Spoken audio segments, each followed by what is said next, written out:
Eh bien, bonjour à tous, on se retrouve pour une petite vidéo tuto où je vais vous donner mon ressenti et comment j'ai fait par rapport à l'élevage, puisque j'ai repris l'élevage il y a maintenant un mois.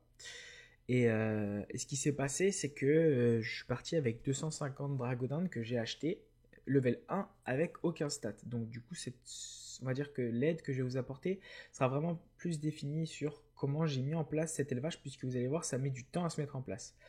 Donc, tout d'abord, la notice un petit peu qu'il faut savoir sur les dragodindes, c'est que la dragodinde, elle a deux caractéristiques majeures qui sont l'amour et l'endurance, et que tout ça, l'amour et l'endurance, ça se régule en fonction de la sérénité.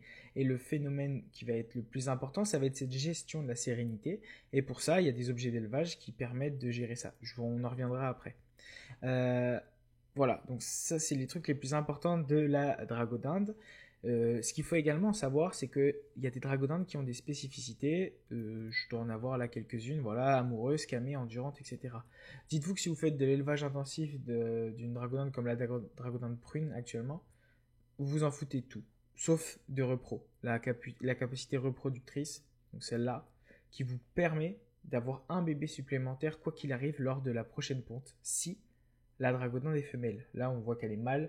Donc la seule chose qui peut se passer, c'est qu'il y a des chances que le bébé issu de ce couple ait ce gène. Mais c'est pas sûr à 100%. Donc ça, c'est par rapport aux caractéristiques des dragodindes. Maintenant, il faut savoir un truc aussi important que je ne savais pas au tout début quand j'ai commencé l'élevage, c'est la sérénité passive. C'est-à-dire que la dragodinde mâle, de base, juste en travaillant, va perdre de la sérénité, puisque c'est, je sais pas, peut-être qu'ils ont voulu garder l'idée que le mec aimait pas travailler. Donc quand une dragodinde mâle va travailler, elle va perdre de la sérénité. Et la femelle, à l'inverse, va en gagner. Et ça, c'est très important et on va le voir pourquoi après. Donc ça, c'est par rapport aux statistiques de base de la dragodinde. Ce qu'on peut savoir également, c'est que au niveau des reproductions, il y a des moyens de l'optimiser. De base, une dragodinde fait entre 1 et 3 bébés. Elle peut faire plus grâce à différents facteurs. Tout d'abord, la capacité reproductrice, comme on l'avait dit, mais également le nombre d'énergie. L'énergie, en fait, va définir un bébé supplémentaire à partir du moment où on aura 100% d'énergie sur les deux montures. Si vous voulez savoir, en gros, le calcul, c'est pourcentage d'énergie du mâle plus pourcentage d'énergie de la femelle divisé par 2. Si on est sur du 100% et 100%, ça fait 100%. S'il y a un peu moins 100 et 50, bah, ça fait 75, et ainsi de suite. Donc voilà, déjà on peut monter, du coup, si on est repro et full énergie, de 3 à 6, et ça commence à monter très très vite. Alors ça, c'est pour les dragodindes. Maintenant, au niveau des objets d'élevage. Il faut savoir que ça sert à rien d'investir dans des gros objets d'élevage. Même si là, vous allez voir que j'en ai. C'est assez contradictoire, mais ils me servent que pour réguler quand j'ai un peu la flemme.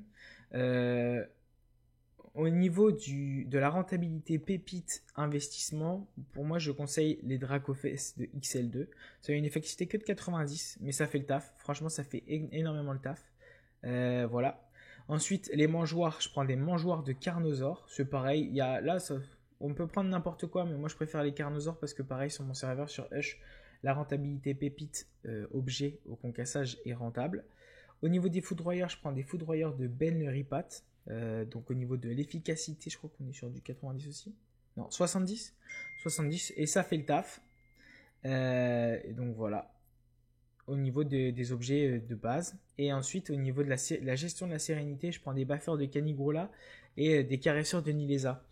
Il faut savoir que quand vous êtes AFK sur le PC, ou quand vous êtes AFK dans votre vie et que votre dragodinde travaille, vous n'avez pas besoin d'être tout le temps là, elle travaille toute seule. Sauf que quand vous êtes connecté et que vous devez gérer la sérénité, ça peut vous prendre du temps des fois quand on a 250 dragodindes à réguler. Et donc moi je me suis permis de prendre des objets avec une grosse efficacité, ce qui me permet que ça aille vite et que je puisse enchaîner. Voilà. Donc ça c'est par rapport aux objets. Maintenant je vais vous montrer un peu l'aménagement d'enclos que j'ai fait. Je pars sur du coup deux mangeoires de part et d'autre, avec deux tracofesses et deux foudroyeurs. Ce qui se passe, c'est que je mets des abreuvoirs tout pourris en fait sur les côtés, de sorte que quand je mets les dragodindes, elles ne s'échappent pas sur les côtés. Donc après vous avez vu, juste après se lâcher des gaz et toutes les dragodindes s'en vont vers le fond. Donc ça c'est pour l'aménagement des enclos, c'est vraiment le mieux, j'ai fait ça sur tous les enclos que j'avais, c'est bien. Il faut savoir que l'élevage de Dragodon n'a pas spécialement à être et n'est pas spécialement que rentable dans des enclos privés, même dans les enclos publics, ça marche très bien. L'efficacité, certes, sera toujours un cinquième moins bon, mais vous aurez toujours des rentabilités. Voilà. Et donc, au niveau d'un cycle de gestion, ce qui se passe, c'est que mes 250 Dragodon, quand je les ai eus, j'ai d'abord régulé toute leur sérénité. Tous les mâles, je les ai mis à 400 de sérénité. Toutes les femelles, je les ai mis à moins 400. À peu près, hein, on n'est pas sur des valeurs exactes. Puisque, en fait, comme je vous l'ai dit tout à l'heure, le mâle va commencer par générer du coup avec ses 400 de sérénité de l'amour, de l'énergie, puis ça va descendre. Et à partir du moment où on va passer en négatif, ça va augmenter l'endurance du coup tout seul, puisque ça continuera à descendre. Pas besoin de buffer, etc. Alors ça prend beaucoup de temps de gérer la régulation de 250 DD parce que des fois on en a 9000, il y en a, enfin voilà, donc ça prend du temps et c'est pour ça que la rentabilité, faut vraiment pas s'y accrocher dans les premières semaines. Mais là ça fait un mois et j'ai déjà 500 puissants parchemins, ça commence vraiment à exploser là. Donc ça c'est pour la gestion des sérénités, après vous mettez l'enclos, vous aménagez et vous faites. Bien évidemment, une fois que la Dragodon a fait son taf, elle perd ses stats et donc si on reprend l'exemple du mâle, on était sur une sérénité de base positive à 400. Suite à son travail avant sa première fécondation, elle descend à moins 400 potentiellement. Et donc ensuite, elle a plus de stats. Donc là, vous avez deux choix. Soit vous remontez à 400 et vous refaites travailler, soit vous remettez dans une étable pour faire d'abord travailler l'endurance. Mais vous savez que derrière, il faudra gérer sa sérénité pour la repasser en positif. Et donc ça, moi, c'est ce que je fais maintenant. De temps en temps, je m'arrête vite fait, je mets mes caresseurs, je balance toutes les Dragodon jusqu'à ce que j'en ai plus et pour repartir sur un cycle. Voilà. Au niveau du up de DD, vous allez voir, c'est très très chiant. C'est vraiment la partie la moins intéressante du gameplay. Même moi, j'en ai encore plein qui sont prêtes, hein, mais j'ai juste la flemme de les up. Et ce qui se passe, c'est que moi, je fais des combats à Frigos. La Free 1, vous prenez le zap, vous faites popo de rappel, un combat à droite, et ainsi de suite, et vous enchaînez. C'est très très chiant, j'ai pas vraiment de tips miracle là-dessus. Mais je vous conseille pas les autres potions de type de destination inconnue, etc. Prenez vraiment une potion de rappel à côté d'un zap, à côté d'une zone où vous savez qu'en un combat, la DD up 5, et puis bah après, si vous avez des potes, faites-vous aider, sinon bah bon courage à vous. Écoutez, je pense que j'ai un peu fait le tour sur les trucs de base qu'il faut savoir. Au niveau des objets d'élevage, etc. De toute façon, avec le montage, je vous mettrai plein de petites photos et de détails qui vous permettront peut-être de vous aider.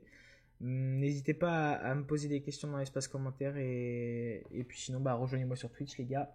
Des fois, je fais des petites lives élevage. Voilà, voilà. Bonne soirée à tous, au revoir.